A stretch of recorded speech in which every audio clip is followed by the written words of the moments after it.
शलभासन। शलभासन एक संस्कृत भाषा का शब्द है जो दो शब्दों से मिलकर बना है, जिसमें पहले शब्द शलभ का अर्थ टिड्डे या कीट और दूसरा शब्द आसन का अर्थ होता है मुद्रा। अर्थात शलभासन का अर्थ है टिड्डे के समान मुद्रा होना। इस आसन को अंग्रेजी में ग्रास होपर्स पोज बोलते हैं।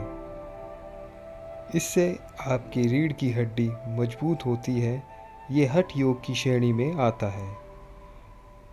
ये मुद्रा देखने में सरल हो सकती है, पर करने में आपको थोड़ी कठिनाई आ सकती है। शलभासन एक प्रमुख आसन है। इस आसन से हमारे शरीर की मांसपेशियां मजबूत होती हैं और पीठ दर्द जैसी समस्याओं को दूर किया जा सकता है।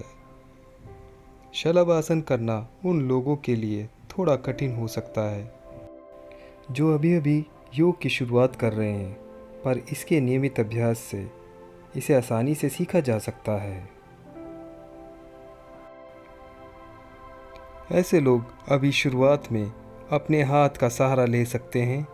हम आपको कुछ स्टेप बता रहे हैं जिसकी मदद से आप शलभासन आसानी से कर सकते हैं।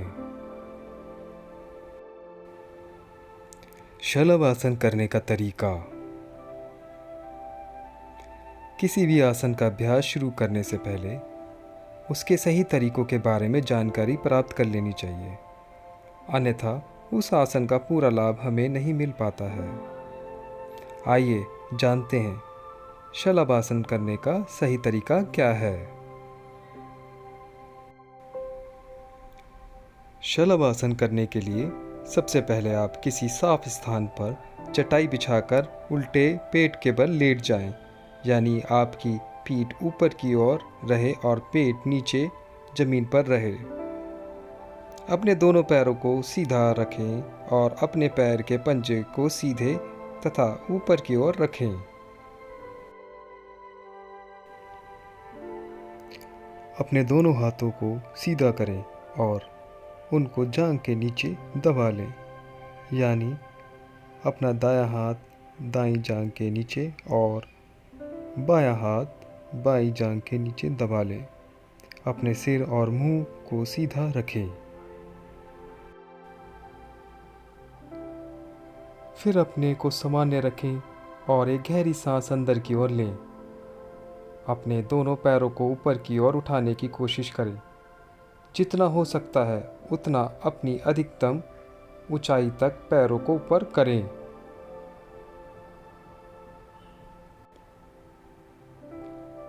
अगर आप योग अभ्यास में नए हैं तो आप पैरों को ऊपर करने के लिए अपने हाथों का सहारा ले सकते हैं। इसके लिए आप अपने दोनों हाथों को जमीन पर टिका के अपने पैरों को ऊपर कर सकते हैं। आप इस मुद्रा में कम से कम 20 सेकंड तक रहने की कोशिश करें। इसे आप अपनी क्षमता के अनुसार कम ज़्यादा कर सकते हैं। इसके बाद आप धीरे धीरे सांस को बाहर छोड़ते हुए पैरों को नीचे करते हुए जाएं और पुनः अपनी प्रारंभिक स्थिति में आ जाएं। इस अभ्यास को 3 से 4 बार दोहराएं। इस योगासन का अभ्यास करने का बेहतर समय सुबह होता है, लेकिन शाम को भी इसका अभ्यास किया जा सकता है। शलभासन करने के लाभ। यह कमर दर्द के लिए अति उत्तम योगाभ्यास है।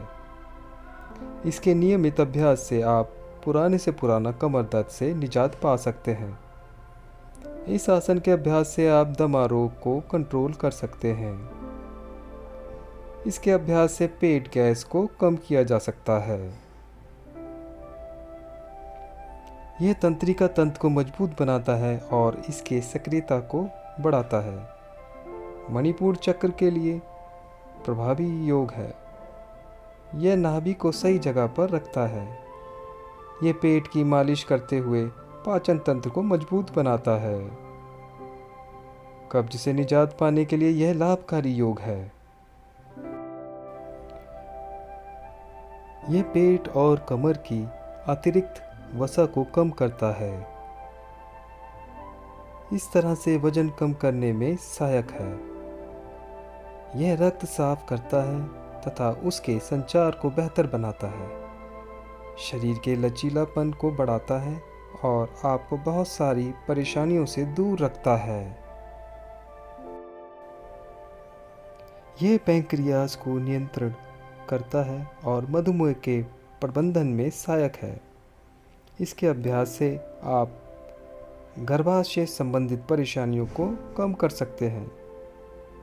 यह आसन साइटिका को ठीक करने के लिए अहम भूमिका निभाता है।